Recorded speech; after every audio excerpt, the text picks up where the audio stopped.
Crowdfunding roundup. We got nothing else to go on. Cold open here. It's been a great week. How has your week been? Right? Middle of freaking May. Mother's Day, our anniversary, then my wife's birthday.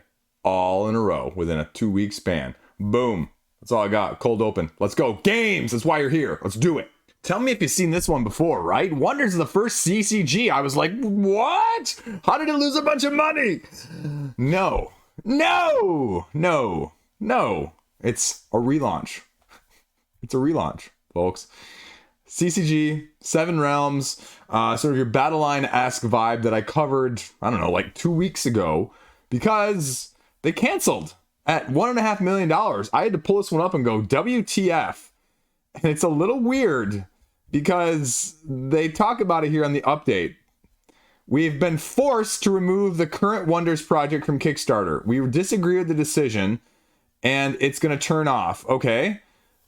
Something about transparent about our use of AI, no reprint policy, and innovative IP. This is what I don't get, right? I haven't seen any Kickstarter policy on the use of AI. They talked about it, but nothing there. No reprint policy. The games all the time, have not necessarily gonna be a reprint whatsoever. They can't guarantee it. So that doesn't make sense.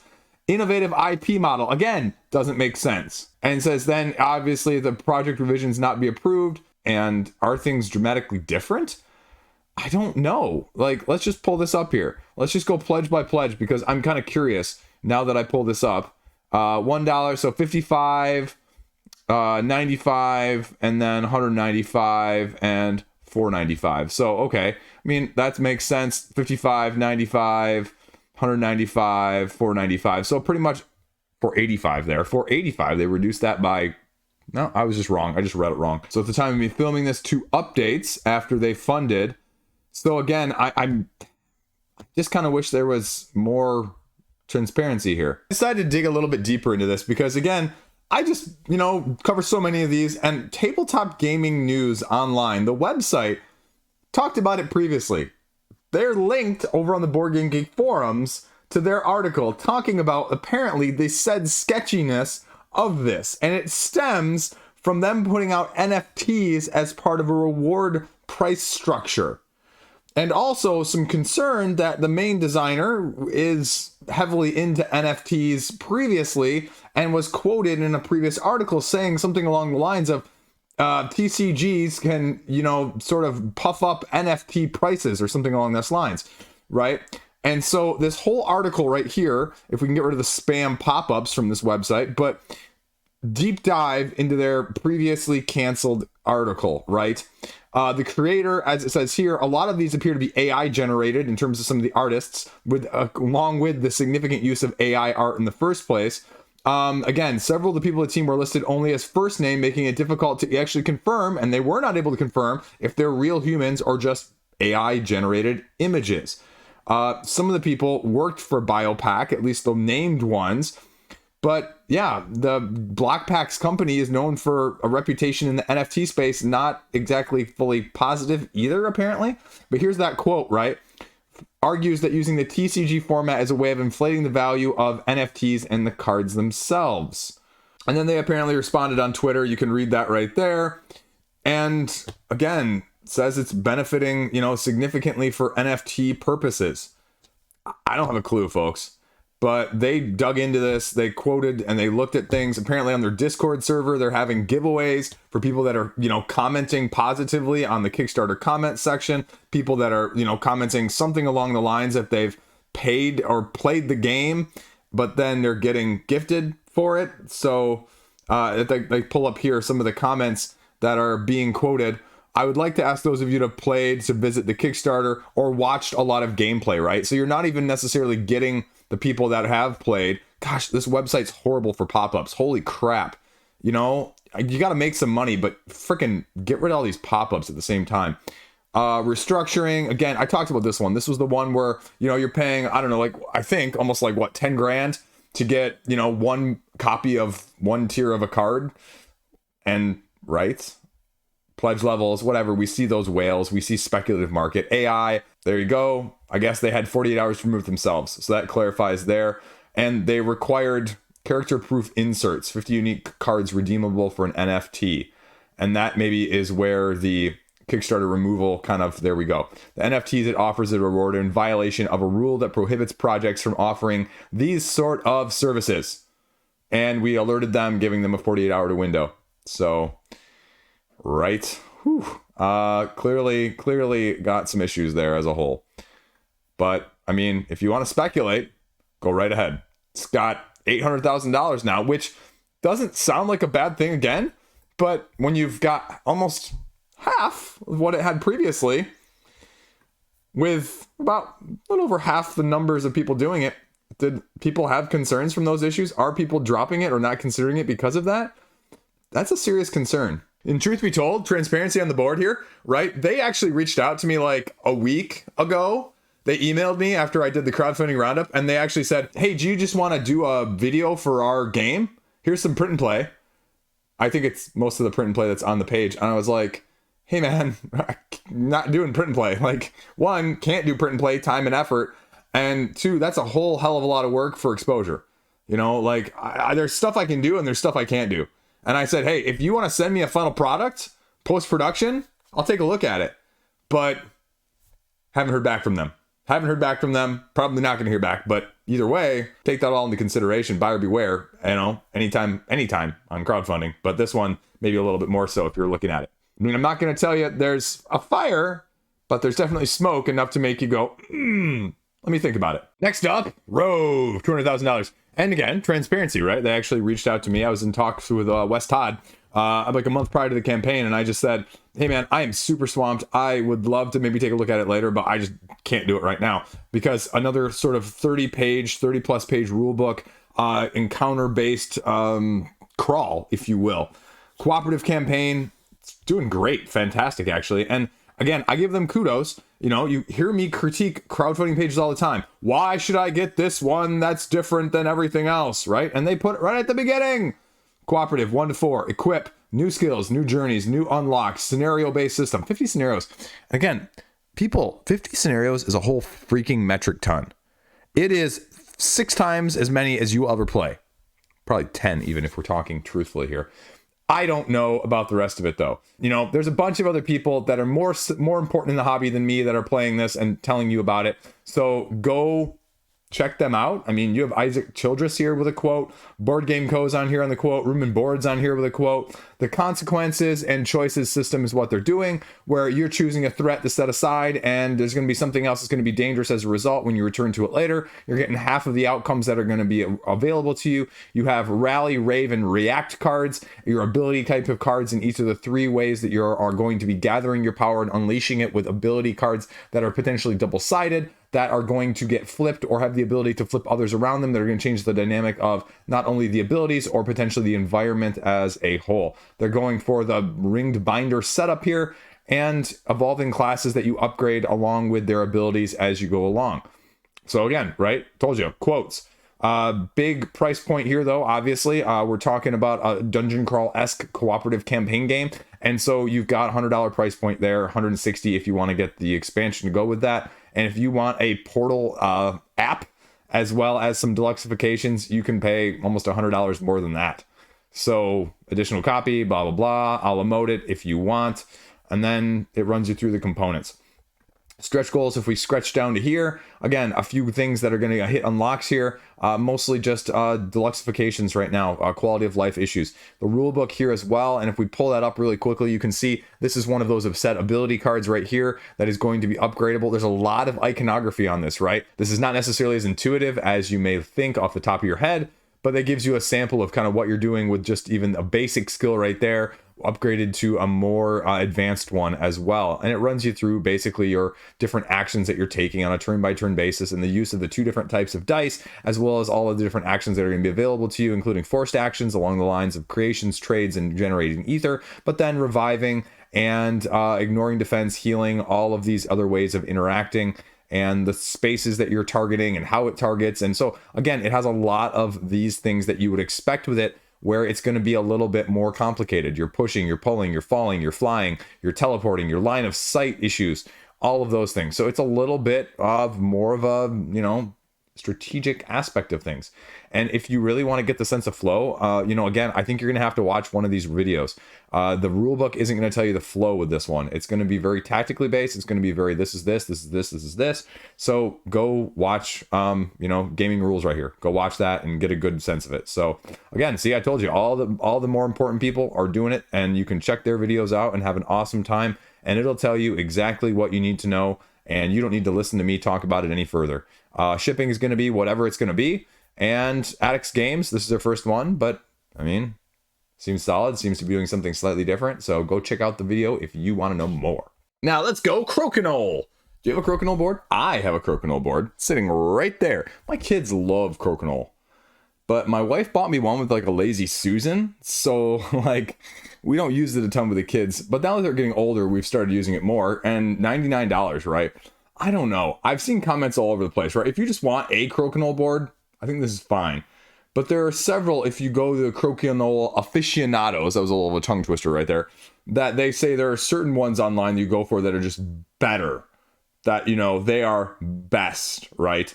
And that's one of those questions I guess I'd put out there. Whether it's gaming table, whether it's couch, whether it's mattress, or anything along those lines, and we'll extend this to Crokinole boards here, right? Are you better off buying one that's cheaper and more accessible, or are you better off buying the best quality one you can because of the difference, right? You know, those Reddit threads that pop up all the time. What's something that you buy that you pay more on because it makes a difference? And I don't know if Crokinole is that, right? Like, I love the look of mahogany, but again, $100? Right? It almost seems too good to be true. And you know what they say about too good to be true? I mean, Crokinole is just a freaking amazing game. It's just awesome, right? If you don't know how to play Crokinole, it's just basically discs are on the edge. You got to flick them towards the center. And then there's rotating points by 5 on how far out from the center it is. You can play rounds. You can play tournaments. You can play just casually. It's great. It's a great icebreaker. It's a great pull out and play with anybody. See, Shut Up and Sit Down loves it. So if they love it, you should love it too. That's what everybody tells me. But you know what? It's, you know, really the case with Crokinole. If you have any interest in dexterities, it's basically this first, second, and third right now. And, you know, I enjoy me some Clask as well, significantly. But it's Crokinole, right? Are you willing to pay for this? Do you think that's a good deal? Or should you be looking elsewhere? I have no idea. This is another thing I would argue, kind of like board game tables and crowdfunding. I'd heavily look into all these other 7 campaigns that they've done, because I've kind of heard mixed comments. Like, some of them are really good, and then sometimes there's ones or little issues as well. And I don't know. Mayday. Check it out. Everbloom. A 3-round based Euro system with 3 phases in each 3 rounds, where you are pollinating your hybrids and using your pollinators in order to bloom. And yeah, this is the one that was all over, I believe, Board Game Geek for advertisements prior to launching. I didn't know it was launching this week. So $20,000. So we are fully funded at the time of me going along with this. And at first I looked at the price and I said, wow, you know, this price is a lot higher than I thought, because they're saying, well, the basic pledge is going to be $72 at retail, but discounted to $46. And I'm like, how is this going to be $72? But they actually say there's going to be a bunch of wooden pieces. So it's area control resource management, because you're going to have these like 6 different biomes that you're essentially establishing your pieces out, your chips actually, of various values at the beginning in the first round. And based on who wins what, then you get those hybrid cards that go back into one of your said biomes, because those cards are going to match one of the icons of the biomes in the first place. Then you are going to then take pollinators that went off of those cards if you did not win them, and put them in your biomes, and you're going to take those pollinators in order to cause your cards to bloom, essentially, in a style of, well, more of set collection resource management. That's the game. You do that 3 times. There's a little bit more nuance to it. There's a little bit of engine build economy system here with these actual cards, but of the biomes, and maybe it's 5 biomes actually, no, don't quote me on that, because clearly I'm doing well today. But you have those biomes, and if you don't cover them up, if you don't get them to match, then you're actually going to lose points at the end. And you take one of your, that's what it was, 6 factions, maybe 5 biomes, the butterflies and the bees, right? Haha. But also the bats, hummingbirds, lemurs, and lizards. So that's what you're doing. Hybrids, pollinators, pollinating across the board.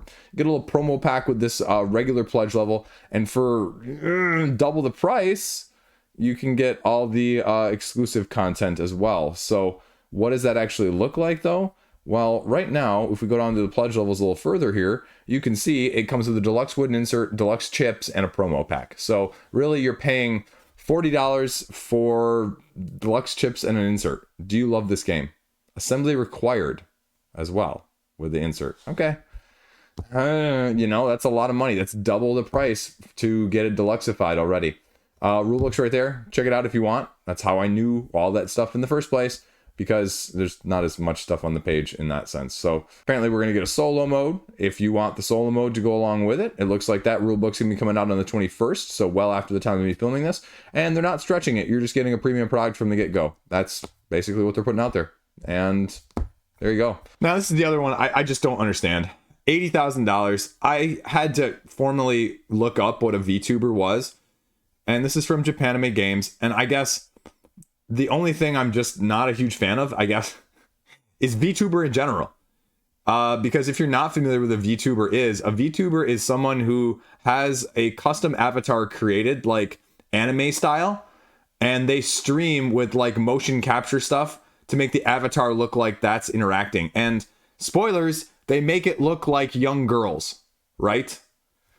No, that's just a total turn off. Like, this is a huge thing on YouTube, if you're not familiar with this, apparently. Like, when I looked it up, super chats on YouTube, like basically chats where people pay money actively live on YouTube, 7 of the top 10 are all of this.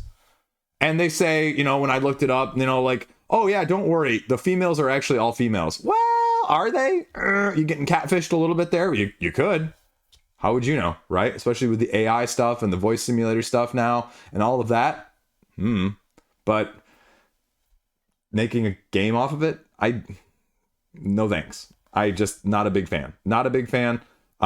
But it's a trading card game, which is more of a deck builder at the same time. So it's a sort of a 6-phase system as you upgrade your cards, buy new stuff, and score points via the keeping track of subscribers, if you will, right?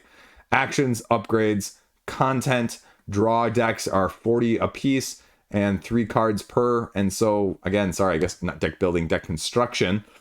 You got your persona. You're slowly building up things. You're playing your cards. You have a market, your round structure here that you can run through in terms of how you're playing your cards, clashing over platforms and influence in those areas, and then reset, redraw, and compare until somebody gets 1,000,000. Full rules are right there. I mean, again, like, these are based off of real VTubers.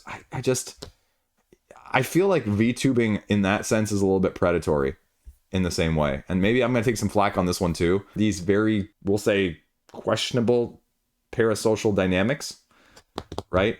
I'm not going to go any further than that without getting myself in trouble, but I mean, people clearly want it, and so they're backing it, and I guess if you're interested, go for it, but you know what? I'm okay with passing on this one too. Masters of the Universe, Battleground, Archon Studios, skirmish for Blue Dwarf players, forces of good and evil, epic combat. I mean, this is skirmish style, right? This is skirmish style Masters of Eternia. It's just more widely available right now. Power of Grayskull. It's been out for a while, and it's organized play style as well. So what you see is what you get on the board there. Easy pay. You know my thoughts on easy pay, right? Returning backers, because again, it was previously out there as well.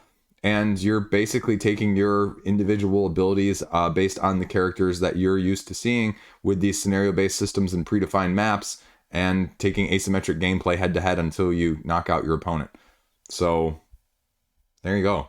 That's it, right? $100 will get you in. You can a la mode some of these expansions if you want as well, and everything to go along with it. If you want promos, and promos on the skirmish game is kind of weird to me, but sure. Again, I really still don't like the way GameFound pages are set up, because I'm not even halfway down and we're still going through the pledge levels in detail before we even see what's inside the boxes. And then we get to the rewards. Do you know how to play this game yet? Has anything been on this game page yet to play it yet? We're still in the add-ons. I am 3/4 of the way down the page and there is nothing there. Oh, you want to see how it's made? Okay, great. And finally, some videos down here to show you a little bit of what it is. I guess I'm not a huge fan of one of the big quotes on there is that how good the plastic is, right? Like, that's not a turn on for me from that aspect of things. There's plenty of skirmish people though, and more that style of, gaming that have videos on this page. And so you can check them out and kind of see how it compares. outside of my depth, but I mean, that's a lot of stuff here. And they're doing it in waves. That's a lot of waves of shipping too. Seems reasonable, but again, if you weren't interested in it, or you aren't interested in this skirmish style of things, and you don't even want to, or you even want to know what difference it has comparatively, right? That doesn't tell you anything on the page. And I'm probably sure I missed the rule book here, but you can check out the how to play as well here from Meeple University. But that's about the most that you're going to get on this page as a whole. So you're going to really have to go check it out elsewhere in order to get anything in that sense. So, but, you know, as we just talked about with Rove, I mean, it makes it clear. It lays it out. It has some more, and this just needs more for me. But I also guess I'm not a huge nostalgia person for Master of the Universe. Must be well thought of, though, because $300,000 is still $300,000, and you can check it out if you want. Hannibal and Hamilcar, Metal Minis, Phalanx Games. They're in the process of delivering Huang right now, the Yellow and Yangtze remake with the expansion. And they're giving you remakes of these older games, yes, like 1998 style of game, if you will, of Hannibal, and then also Hamilcar as a 2-player head-to-head situation. Again, like, this game is old. It's well known. And I don't say old is bad. Don't get me wrong on this one. 2 previous editions were backed, went out of print. You get a bunch more stuff from them. So these are heavier, more war game styles that that's not my forte. Speaking of not my forte. And if you want everything deluxeified, you can pay $200 for it. If you want one of them, it'll cost you $50. And the add-ons, what do I choose? How do I choose things? Again, overview. Finally, we get down here of what these games actually are. Which, again, like, I'll say it. Every game campaign that doesn't have what this game is and why you should be interested in this game at the top, I'm going to critique. Not going to be always the most consistent about it, but I'll always mention it the best of my ability. So you're achieving political control over various land areas, essentially. Area control, strategy game, 1 to 2 players, solo game heavy as well, and then an asymmetric head-to-head with Hamilcar, and you get Naval Affairs, more strongly suited on that side of things. Cards, area majority, and strategic point-to-point on the map. They lay it out for you here as well. How to play, I'd like to see a little bit higher up in that sense, but again, it's very generic description as we see in a lot of these. So if you really want to go see, you need to read one of the review videos, gameplay videos, or the rule book, because it's all out there. And again, better people explaining it here for you as a whole, but it's doing well.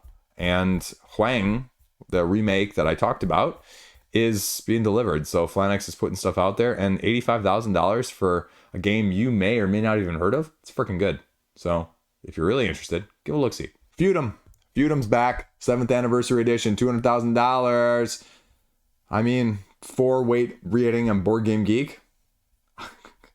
I have no idea. Oddbird Games, they've got a hit there. They love it. People who love it, right? It's a Cones of Dunshire style Euro game, if you will. You want a whole bunch of stuff to go with it? Well, you can get an expansion bundle. You can get more expansion deluxeified, or all in for $200. Do you love it that much? Well, you can get a little extras with the promos and a little deluxeifies here as well. I'm not going into the gameplay on this one, folks. This one is no, right? We're just sticking with the stuff that I have no clue on. Ooh, socks. Anyway, so just a whole bunch of stuff. This is a massive board, a massive amount of content, and you know what? Metal replica of the Clockwork Behemoth created by Lord Arthur himself. It looks like a weird bender with a unicorn horn. I said what I said. So there you go. Everything you need to see, what's new, all that stuff, how to play. You get several characters roaming the towns, and you're going to be, well, basically paying homage and trying to increase your status with one of the 6 guilds, and paying to get the economy running better and controlling key locations as you go around. Turn action in order, nourish pawns. I'm not even going to leave that gift there. Go check out the rulebook, and better yet, watch a how to play video, because I'm going to guarantee these are probably pretty long.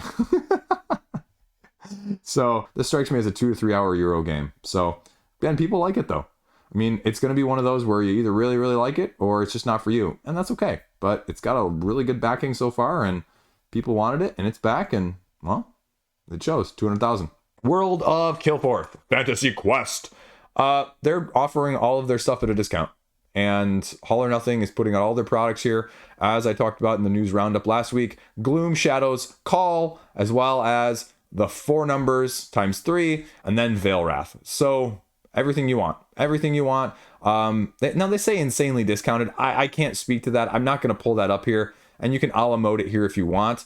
But I feel like this is kind of weird, though, when GameFound has you do this, right? It lists the price here, and then it says, this is an all-time low within 30 days, right? Like, what?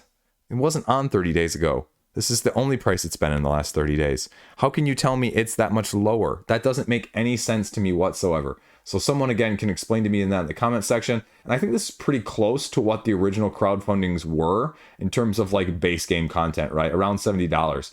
Because I looked at them very heavily. I was a backer of actually the first Kilforth game, but it just didn't fit well with me. I'm not a big solo person, and this definitely plays best at solo. The keywords were a little confusing. I think the second two are better considered overall games than the first one. So again, it's one of those where I'd love to try it again at some point to see if my tastes have changed enough to make it work. But I don't know. Veil Wrath, actually, the upcoming Wyvern Moor one is one I'm really interested to see what they can do with. And so, yeah, you can give all of the extra content, promos, deluxifications of all of those to go with it as well. Everything's there. They run you through all the games. Creel Manor is the latest one as well, but it's not going to be shipping soon. It's going to be at the printers, and you'll get it by summer, so it's going to be slightly separate if you're one of those backers or if you're interested in it as well. So again, not going to go over it. It's sort of a solo style, 1 to 2 player-esque, exploration-based 7th continent style with card-driven keyword gameplay and a lot of potential mitigation and gathering those resources in terms of the cards. I'm not going to give you more than that because this has 4 or 5 Kickstarters previously that you can check out. It's over on GameFound now, though. I mean, it's surprisingly lower than I would have expected, but it's a lot of backstock for all that stuff, too. So, you know what? Get what you can get, and 30,000 is still nothing to sneeze at. This one, I was having deja vu with this, and I had it on my list. I was going to talk about it last week on the upcoming crowdfunding ones, and I was like, no, that can't be right, because I went to the, Board Game Geek page, and it didn't have anything on it. And then it launched, and I was like, oh, the Thinning Veil. And this is like a lighter 2-player mode version of the Thinning Veil. And you go, Chris, haven't I heard of the Thinning Veil before? And I said, yeah. And I said, well, hasn't that delivered? Is that delivered? And I was like, I don't think so. And then I went to the Board Game Geek page, and then I went, and I had to go to the Kick Track page, because if you've run into this before, when you Google sometimes canceled projects, they don't pop up anymore. Kickstarter like archives them almost. And so you have to get to them through like secondary means. And that's what happened with this one. And which is the weird thing, right? This boss battler with an expansion, with this different style of mechanic that the Thinning Veil series is trying to bring, this raised, before it canceled, its goal was $150,000.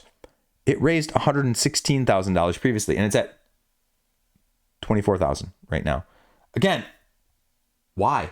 I have no idea. I'll probably be told later why this is the case, but this is one of those where I go, is this suffering from Kickstarter effect, GameFound effect, whatever you want to call it, right? Where on Kickstarter, the aesthetic, the browsing got it a lot of attention, got it a lot of money. And I don't know if it's maybe slightly different scope-wise in terms of that. That's affecting it too. But folks, we're not talking about, $16,000 versus $24,000, $30,000 versus $24,000. We're talking about $116,000 versus 24 now. That's a big difference. And this is probably it, right? It's a solo dungeon crawling adventure with only a 2-player mode, which, I guess makes sense why it's maybe only getting that much. Because people like me like to think they're going to play it with friends, but then they realize they don't have friends, and then they can't get it played, but they buy it anyway. You aren't that in the comment section, right? Like, nobody's that. I guess that's also the price point. It's just less. Okay. 100 euros, though, for, the big stuff. You want to piecemeal it for less than that, too. So, I guess that makes sense. Ooh, STLs are, 20 pounds? All pounds, not euros. Sorry. I apologize. I have no idea. It's a lot of money, though, actually. Just kidding. And they'll 3D print some of the STLs for you if you really want to pay a ton extra. It's a lot of money. So they'll paint it as well? Holy cow. I don't know. Am I wrong with this? I feel like now that I've looked at it, it's the difference of a solo versus a multiplayer, maybe accounting for the difference rather than anything else, with a little bit of the Kickstarter browsing aspect. But also, that's a huge drop off. Some gameplay video as well there if you want to check it out. Again, it's one of those where I go, why? And I just don't have a good answer. So, third crowdfunding campaign, first successful one, which is weird. I mean, again, I don't know why the other one didn't succeed. $116,000, which goes back to what I said previously, I think even last week, where I was commenting on the fact that, again, on this channel for like the umpteenth time, I've said, you know what? Put out a really good freaking game, and then the second or third time after it comes out and people love it, then deluxify it. But I feel like people are putting the cart before the horse nowadays, and they're putting out the deluxifications to entice people to buy the game. But if the game doesn't hold up, the second or third time around doesn't hold up as well. And so, I don't know. I'm totally wrong on this as always, and I'm just gonna, get raked over the coals in the comment section for all of these videos this week, all of these games campaigns. But we'll see. I mean, I hope people like it. I hope it's doing something uniquely different enough, and I hope to see some more support for it regardless. But there you go, Thinning Veil. Then Catstronauts. Again, almost sounds like a different word there from a medical terminology side of things, but it's got $17,000 from a hit graphic novel. It's Pandemic Light. It's a Pandemic Light style situation where you're trying to connect these modules of these hex-based station pieces, which have to be connected in a certain way in order to get all the modules online. Once all the modules are online, you have to power them up, then you have to go to the escape pod, and then you have to escape. And you have 2 actions per turn, but you have a unique asymmetric ability, as well as a basically quote on your card, a speech, an inspiring speech to give 1-time bonus for 1 additional action on somebody else's turn if you choose to use it. And it's a 1-time per game thing. So you want swag though? They're offering graphic novels, an expansion, and, well, book plates. Cool, I guess, question mark. From a board game side of things, not as much. And, well, you get another expansion here to go along with it, which you 4 more asymmetric characters and player count up to 6. You know how I feel about that. But bonus missions, new tiles and new modules and new alert cards, because you're also going to be having events and alerts going off in a round by round basis. $39, $59 if you want some of the swag. And, well, I guess the $149 one is already out. So if you want to get the retailer. Otherwise, I mean, I'd kind of wait and see. $39 for a card driven module based game. Sounds like a light Pandemic, very easy to get to the table, low overhead style of things from Atlas Games. And that's everything I got. Check it out. Then we're talking about a second edition of Good Dog Bad Zombie, just in the line of the letter style Pandemics like we were just talking about, with the cat version of it, essentially. This is a dog version of it. And again, this is 200% funded as a second edition, which has some pretty significant changes in terms of the actual components. So we'll talk about that in a second. And if you have the first edition, I mean, it's not going to break it for you, but it's definitely going to be a nicer version for this style of things. And you basically have these different territories, as you can see on the GIF here, and you're a dog that runs around, and you have an asymmetric ability to go along with it. And you take your 2 actions on the turn of, basically moving around, trying to sniff out where the hiding humans are. Another tongue twister right there. Move them, herd them towards safety while pushing and herding out the zombies, because as a dog, you can't actually be hurt. But if you lose humans, then you slowly increase your feral track. And if your feral track reaches the end, I think around 10, you lose the memory of what it means to be, basically human friendly. And then you lose the game. And that's the game in a nutshell. I think that there's about 5 or 6 different actions you can take right here. Run, lick, sniff, bark, or chew, and just rinse and repeat until you get enough or they eat enough of the humans. I think it's 6 and 6, if I remember correctly. And then there's your feral track. There's you kind of moving them around. And then they talk about what the expansion is and what the add-ons are going to be differently. With this time around, there's 2 different expansions that were offered originally: Weird Smells and Unlikely Allies. Weird Smells give you unique missions and unique powers. Unlikely Allies give you the ability to play as other animals: cat, pig, goat, parrot, as well as a whatever dynamic power they're bringing to the table. Puppy Power Pack, puppy power, Scrappy-Doo. Anyway, but then what's really different in the second edition? New dogs, new components. As a whole, they've completely done this with new graphics, bigger quality there, bigger cards there, new art, and just upgraded everything else as well. So, I mean, well, you can upgrade it. So if you have the first edition, you're not totally SOL, which is kind of nice. And that's about it. There's a few stretch goals down here that you can get if they hit a few more levels. And there you go. Light Style Pandemic, a bunch of videos down there as well from people with strong opinions who like it a lot. So check those out as well. And again, another indie publisher doing well this week. Then we have the Big Bad Wolf, a little twist or spin on the social deduction side of things. Essentially what you're doing is you're passing 3 cards per turn after you draw up from the pile, and you're going to be passing resources, but there also might be a Big Bad Wolf in there. If the Big Bad Wolf is in there, it's going to cause you to lose some of your points that you need in order to win the round. You need 20 points to win. All of these different resources with little piggies on them are going to have different numbers corresponding to the points, but you don't know because it's a little bit of press your luck. If did someone just pass me the wolf? Well, if I think it's a pass of the wolf, then I can pass it to someone else. And then they can pass it to someone else who hasn't gotten it, and they can pass it to someone else who hasn't gotten it, and if everyone gets passed, then eventually it has to go back to the person who started it, and they get whatever is left there. So how bluff, how lucky, how much take that, or how much BS, essentially, if you want to say, that's kind of what you got going on here. Pass 1 face down card to the player of your choice, add it with whatever else you want, face up to increase your bluff, and then they must pass it or flip it and rinse and repeat. So 20 points to win. The rulebook is right there. A little bit of how to play to go along with it as well. That's everything. You want to watch some video content right here? There you go as well. And there you go. Review, written review, and stretch goals, add-ons. What do we got? Red Riding Hood expansion there. Cuphead style. Oh, Cuphead style. Oh, that makes sense. Duh. Read it, Chris. And then a MIDI add-on. So expands the game to 6 to 7 players.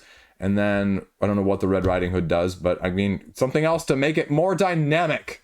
And a few stretch goals if they hit a few other levels, including basically deluxeifications right now. So there you go. Everything you need to know. Quick, easy. Big Bad Wolf. Amsterdam board game design, season 1, going the multi-route of the all plays and ilk. 3 fun card games in the lines of Bable, Grachtenpand, and Time Zoo. $5,700. So what do you need to know about these 3 games? Let's just skip down, right?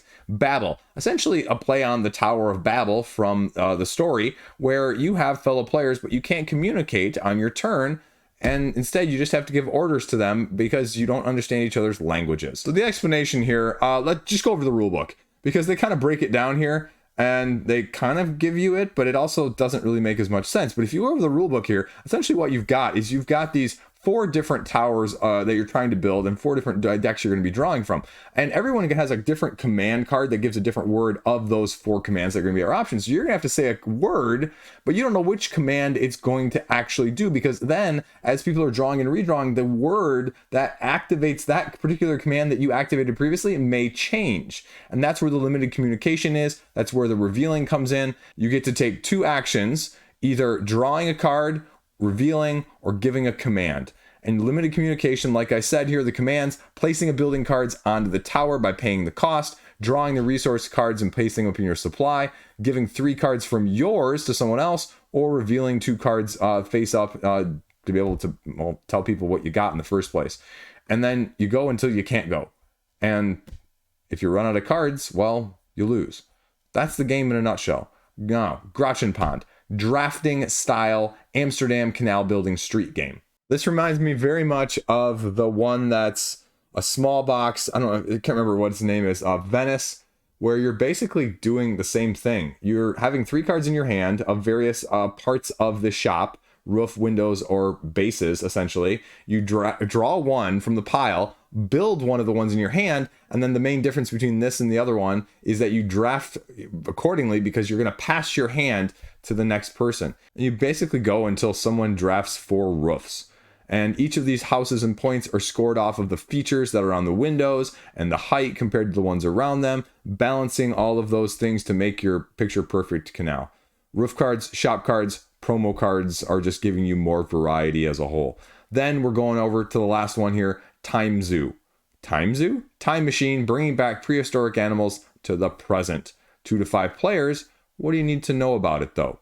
What you're basically doing is you're starting off with a tableau of animal cards in front of you, then utilizing the food cards in order to lure them to your area to engine build. But each of these animals or creatures is going to have a special ability that's going to, well, interact when you draw it or lure it in the first place, including your blues, your greens, and your reds here. Anything from taking cards from the food pile, or drawing cards from the food pile, or getting extra points, or taking other people's cards as well. If we scroll down here, as I mentioned, you get the top 2 food cards at the beginning, or draw one from the discard pile. Then you get to play them to lure an animal from that row into your tableau. The animals have that action card that must perform immediately, or you earn action points at the end of the game. Promo pack for just more. So you want all 3 games, 30 euros. I mean, it's not a bad price. But as I say with these multi-game campaigns all the time, there's 1 or 2 that you're going to like, and you're not going to like all 3 of them. And so invariably, you're going to spend more to, well, spend more than anything else. But there you go. 3 more games. Amsterdam, board game design. Around the world in 10 to 15 minutes, $1,000, roll and write, print and play. The rule book doesn't get linked to right now because it doesn't work. But essentially what you're doing is you have a navigator, and you are going to be taking turns until everybody has been the navigator and everybody has gone to all of their continents and starts and ends in the same city. And you're going to be traveling, traversing along the way, picking up scoring points based on the maps and the bonuses that you're going to be utilizing as you go along by either looking at the places that you're going to or purchasing souvenirs along the way in order to set collect essentially your points. And that's about it. You get extra expansion bonus maps with a slightly higher pledge level of, I think, like $8. And if that makes sense to you, you can get Europe and America as well compared to just the world one. That's it. 3-game bundle if you want their previous games of Beards and Booty and Spies. That's everything. They run you down the other information for those 2 games right down here at the end. And that's it. Roll and write, $1,000. Check it out. So next up, we're staying over in GameFound, right? Tons of GameFound here. $30,000 Dark Omen from Dark Omen. RPG and a board game style. And it has a different aesthetic with a little bit darker theme overall, but it also has a different mechanical approach with sort of your Weirdwood Manor style, if you will, with this circular based system, which is going to be sort of 2-tiered, at least it appears, in terms of how it's going to be interacting. And if you pull up their rulebook in progress here, they talk about it having 24 squares, progression trackers. The outside circle tracks story progression. The inner circle tracks player actions. You get 6 actions per round. 4 rounds make up a day, a full trip around the inner circle. And the outer circle moves 1 square the other way, starting a new day. After the 6th day, you end with a boss battle and ends the chapter as a whole. Difficulty can be, set up there depending on how hard you want the game to be. Omens for challenges along the way. And, well, you get sort of immersive tokens, they say. You won't get a witch token if you need a witch, but you get generic tokens, so whatever. It's fine. You're going to be using runes to basically have your big currency and spending them to take your actions, obstacles that are going to be set up on the board along the way, and then sort of how a full chapter goes, including your asymmetric cards here, your characters, their inventory, and how you're going to be spending these action points in the list of so many things that you can do. Again, like a bunch of 1s, but also a bunch of 0s in between. So a bunch of free actions, a bunch of other stuff. And they run that through, again, 37 pages right now of rules of how you can take these actions and the interactions as a whole and what you're trying to do and eventually beat the boss and all of the different battle effects that you can go through as well. So again, you're going to have to watch video. There's gameplay, paid preview content down below that you can check out. A little bit of stretch goals, a little bit of boss minifigures that are going to be available to you. Secret end boss. I don't know. It's a little bit tricky to tell with this one. Again, I can see why people are interested, but I think you're going to really have to watch gameplay video because there's not as much on the page at all to entice you or to let you know how right or wrong this is for you as a whole. So give it a heavy look-see, give a heavy look-see to the rulebook, and, well, we'll see if it ends up funding because it's about 50% of the way there at the time of me filming this. There you go, Dark Omen. Gabe Barrett is back with the latest solo game of the month, and this is May's 19 grand Hunted Mining Colony. It's Alien. It looks like Alien for a reason. It's fending off bloodthirsty aliens trying to get back to your spaceship before the colony self-destructs. Have you heard that one before? Right? And apparently, a dexterity-based solo game. But non-dexterity-based combat system for those of you that don't enjoy tossing your components around. What are you doing though? Drawing cards, using those cards in the row to explore, sort of like your button shy style. Lose time to hide, clear the row. Again, I've seen this very similarly, or maybe it was actually just this game in the previous edition, where you're, well, utilizing them in multiple ways in order to aid yourself or potentially do whatever other actions you may need to do, including combat, where you're tossing tokens in the box or drawing cards, depending on how you want to do it, right? So $24. You're drawing, you're hiding, you're activating a card on a row by row basis, having events pop up as you're going along, and kind of seeing if you can make it to the end. You got 20 time units of tokens to see if you can get to the queen and then escape. And it's got the alien theme, right? So no stretch goals. It is what it is. Straight up, there you go. Everything to go along with it. What's Bloodstones doing down there, by the way, at the end of this, right? Oh, reprint and expansion for Bloodstones. Well, I'm going to go follow that after this video. But that's not why we tuned into this one. We're scrolling back up. You look at the gameplay. The rulebook is out here as well, too. It's a short rulebook. It's less than 10 pages right now. It runs you through, again, the equipment cards, the weapon cards that you're going to be salvaging, the locations, the tests that you're going to be doing in terms of die rolling, the alien cards and how you fight them, as well as reaching the landing pad and getting your endgame scoring by, basically bonuses. It's not just a win or lose. It's how stylish you were while you were win or losing. So, win or losing, while you were winning or losing. There you go. It's been a long night so far. That's Hunted. Then we'll go over here, Guns of the Old West, Wolfstorm Entertainment. Believe this is their first one. $40,000 of $60,000 right now. And I believe, from what I was reading, this is a one-person company, one-person whole design. And it's a miniature based, as a couple videos are hyping it up, comparing it to Red Dead Redemption. But it's 100 campaign paths. And there was some concern, some mumblings over elsewhere about use of AI and whatever else, right? Artwork from that side of things. And this is a ton of content for a first time around. And this is a ton of content as well, miniature based, as in addition to that. So with a very aggressive, we're going to have this to you in a less than a year, basically. We're going to have this to you next May. That's a ton of stuff, especially when they say down at the bottom that you're going to be testing and changing stuff and it's still not in final mode of what things are going to look like. So that'd be my big concern, is that's a big undertaking, especially if this is one person, right?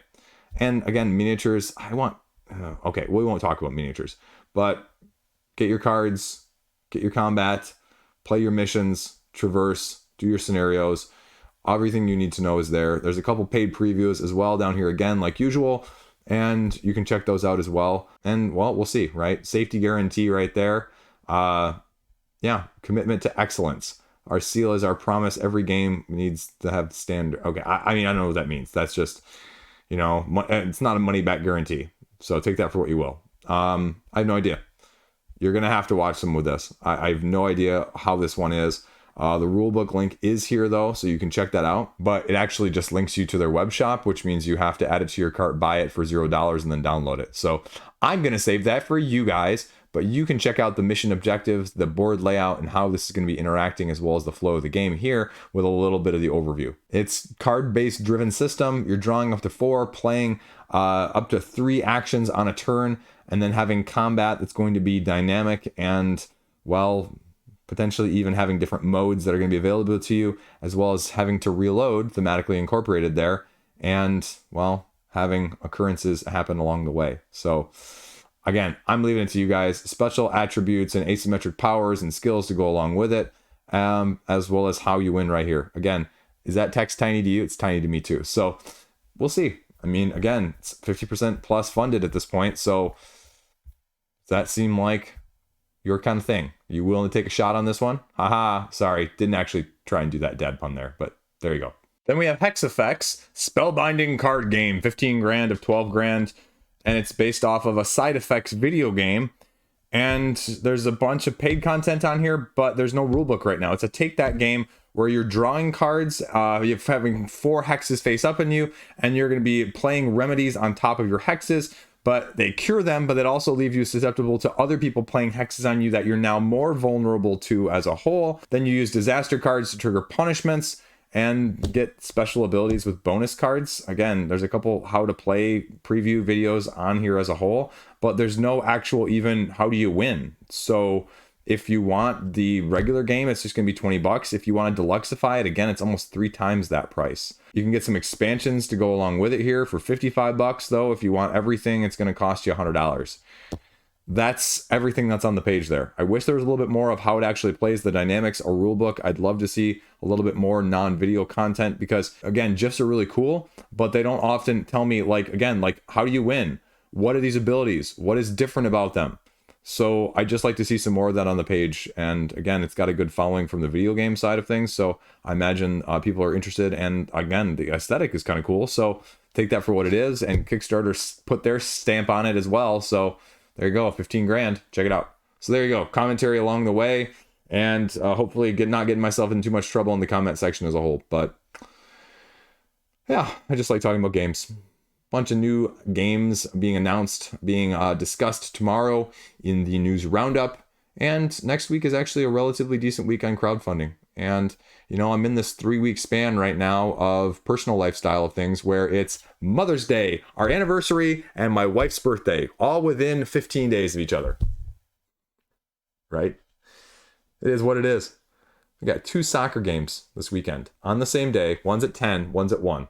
The 10 o'clock game with my older kid is 35 minutes southeast of our house, right? The 1 o'clock game is 40 minutes northwest of our house, right? So my wife is like, are we going to split these up? Because otherwise we're going to be driving like probably 2.25 hours total round trip for both of these games. So she's like, do you want to go to one and I'll go to the other? I'm like, it's not a bad idea.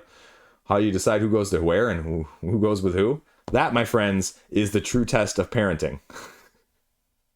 Because then you got the 3-year-old along the way, and my 3-year-old's just going to want to stay with mom. So, you know what? Fall on the sword. I'll do whatever needs to be done. That's parenting. That is marriage. And that's why I'm done with this video. You know what? I don't even know if people listen or watch this section. You know what? That's what you get on my channel, though. Talk about this stuff. I'm married. I got kids. I'm a consumer. I'm doing this alongside of you guys. And, you know, hopefully maybe I'll get my coffee thing out this weekend as well, too. And Patreon update to go along with it. So stay classy. Have a great freaking day. Back something or not. Play something. Hopefully fun. That's all I got. Peace out.